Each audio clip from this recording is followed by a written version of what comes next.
The visual direction for this game is very different. With each game, we try to really reinvent the series and really take it a huge step further in just the visuals, graphics, everything about the game. And a lot of that is a direct reaction to the previous game. So Oblivion was more kind of standard European fantasy, and with Skyrim we wanted to do something, that kind of same feel wouldn't fit for this game. We want to do something that you were living in Skyrim. It is different. It is the home of the Nords, so everything is based off that. With Skyrim, we've come up with something we sort of internally call epic reality. And what that means to us is it's dramatic views wherever you go. With every landscape region in the game, we try to make it look amazing and unique. But definitely the landscape overall is something that we're pushing to get you that sense of epic reality, where you really are amazed at this world you're walking through. The character design in this game has been one of our biggest features we wanted to improve. We really tried to take that in a whole new direction and put a lot more of our effort into the look and feel of the characters. Each race is much more unique than they have been in the past.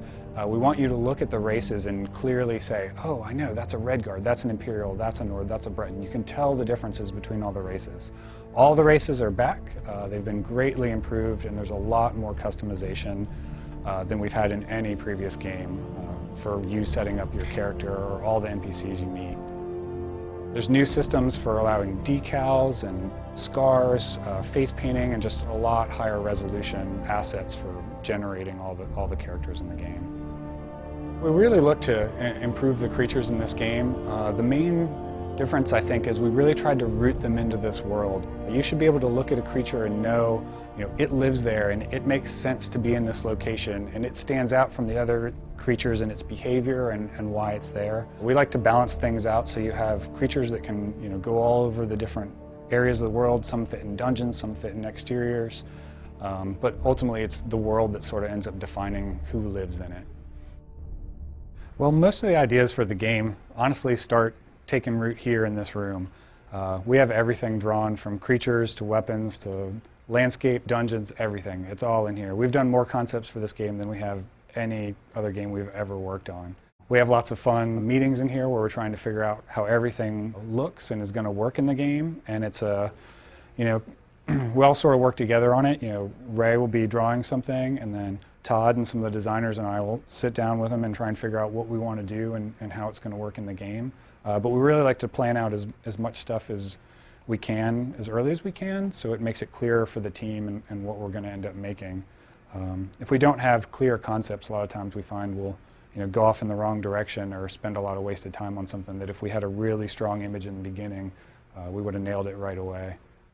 So the concept piece Ray's working on right now is one of the statues of a god in the game.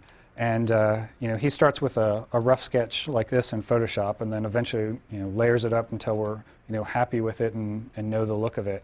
And then once it's completed, we'll pass it off to, in this case, one of the character artists, and they'll start modeling it immediately.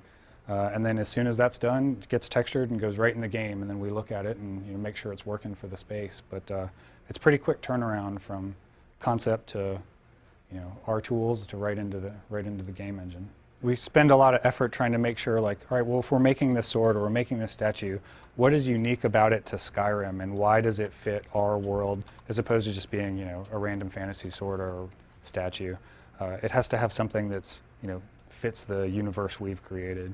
I hope when people end up playing the game, when they finally get to see it and play it, that they'll just be, drawn right in and really excited about it. I hope that, they see all the hard work we put into it and really feel like it is a big advancement in the next step in the Elder Scrolls, and just get really excited about it and have fun with it.